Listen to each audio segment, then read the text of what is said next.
Hi, I'm Cassidy. And I'm Val, and today we're going to be talking about hospital-acquired infections. These are diseases that are often preventable, that are passed on within a hospital from patient to patient, provider to provider, or provider to patient, during medical or surgical procedures, as well as during interactions throughout the hospital. Before we begin, it's important to understand the significance of hospital-acquired infections because people in the healthcare field need to understand and prevent the spread of infections, especially considering that these infections are one major related cause of mortality in the United States.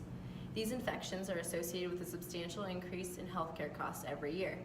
And since the number of healthcare-associated infections has significantly increased in the past few years, the goal of Healthy People 2020 is to prevent, reduce, and ideally eliminate the number of healthcare-associated infections cases. Our two student outcomes include, the first one is we hope you will have the understanding of the healthcare chain of infection and its overall importance in the healthcare field today. We also want you to understand how to prevent the spreading of diseases by understanding the necessity of precautions that are taken every time before entering the patient's room. Our first step in the chain is the infectious agent. This is either a bacteria, a virus, a parasite, or fungus, which are all examples of pathogens. Bacteria can be found in the intestines, skin, eyes, mouth, and more. Bacteria can multiply when they divide and reproduce. A virus is the smallest microorganism, and a common example is the cold. Fungus such as mold and yeast can cause infection, which can be transmitted through the air, soil, and water. Lastly, parasites can be sexually transmitted or through insects and animals. The second part of the chain is the source. The source is the host of an infection. This can include the air, food, or water, and all of the surfaces that would be found in a hospital.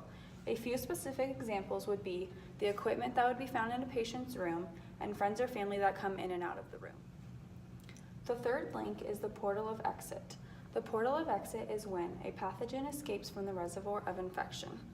An example would be blood, wound drainage, and urine. And the fourth step in the chain of infection is the mode of transmission. This is how an infection travels from one source to its host and how it gets there. There's a couple ways that it can do that.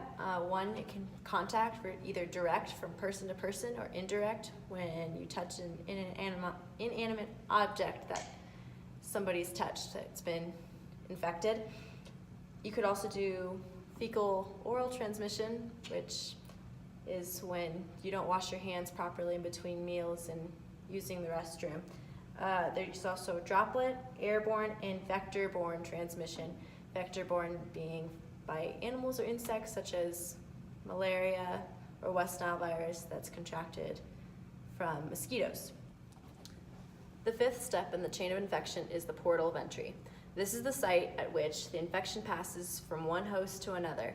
This is the means by which the infection infects a new host. This can also be the exact same portal as the portal of exit. Step 6 in the chain of infection is the susceptible host. The susceptible host is someone who is more likely to contract a disease when coming into contact with someone who carries the infection.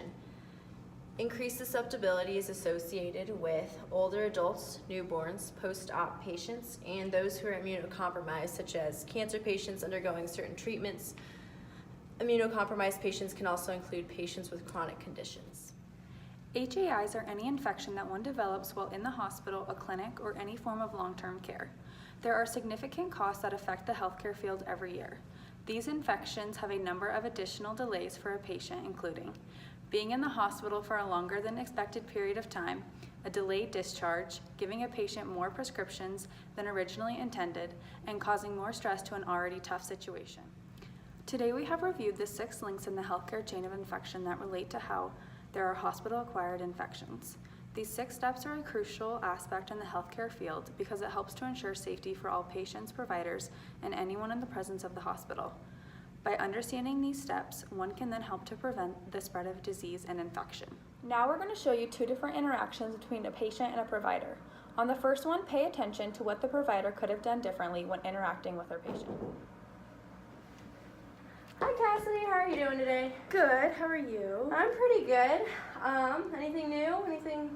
How's school going? It's been good, my first year here. Yeah? Do you like it so far? Yeah, I really like it. It's been good. All right, well, I'm going to check you out really quick, okay? Awesome. you take a deep breath for me? All right. Cassidy, what are you here for today? Well, I was hiking Mount Helena this morning and I fell and I hurt my ankle and it's been bleeding ever since. Okay, well, let's take a look at it.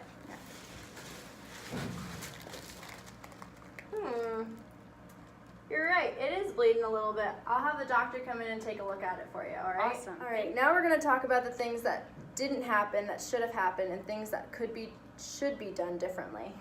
So first things first, when I walked in, I didn't gel in, which is one major way that hospital-acquired infections are spread. So everyone should always gel in, gel out before and after walking into a patient's room, in between patients' rooms. Another thing is I didn't swab the stethoscope before I put it on the patient's chest, which also is a way that infections can spread. So it's really important that you're always cleaning in between uses. And another thing is I didn't put gloves on before I touched her bloody ankle. So that's another way that one bodily fluid, had I been touching somebody else's body or doing anything else, that's how germs are also going to spread. That's another way she could have acquired any sort of infection from somebody else that I've been interacting with. And last but not least, this is not necessarily about hospital-acquired infections, but for patient comfort, you should always pull out the leg extender, especially when it's necessary, like it was when I was checking out her ankle. So now we're going to show you how it should have looked and correct all the things that we didn't do. Hey Cassidy, how's it going? Good, how are you? I'm good. How's school going? It's been good so far. Good, you like it? Yes, so far so good. So far so good. Good, that's what I like to hear. And what are you going to school for? For nursing. Oh, exciting. Yes, I'm excited. All right, I'm going to check your heart really quick. All right, might be a little cold, okay? You take a deep breath for me. All right, sounds good. All right, now what are you here for today, Cassidy? Well, I was hiking Mount Helena this morning and I fell and hurt my ankle and it's been bleeding and it's just not feeling great. Okay, well, let me take a look at it. All right. When'd you go hiking? We went early this morning. Okay. Got up and went. Were you with friends? Yes, my friend and I went and we just picked one of the trails and went. Nice. Except for your ankle. Yes. So, Besides that. was it nice at least besides that? Yes, it was Okay. so fun. Work on, that'd be great. All right, let me take a look at it. All right. Well, it is bleeding, looks a little swollen too, so I will have the doctor come in and take a better look at it. We might have to do some x-rays, okay? Awesome, thank you. All right.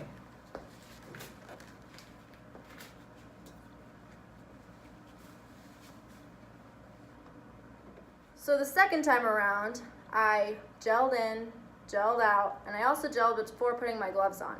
So it's important to keep your hands clean for those immunocompromised patients, especially the older adults and the newborns, so that we're helping prevent the spread of infections. It's also important to put barriers between your skin and potentially other bodily fluids. So like gloves, you can do masks, gowns if there's going to be a lot more bodily fluid contact. It's just important to protect yourself so that you can protect your patients, especially the ones that are at higher risks of contracting these infections. Overall, today we've talked about the 6 steps in the healthcare chain of infection. We also showed you how a provider would safely care for their patient and how they would prevent the spreading of diseases. We had 2 learning goals for you today. The first one being that we hope you understand the healthcare chain of infection and its overall importance in the healthcare field today. Also, we hope that you understand how to prevent the spreading of diseases by understanding the necessity of precautions that are taken every time before entering the patient's room.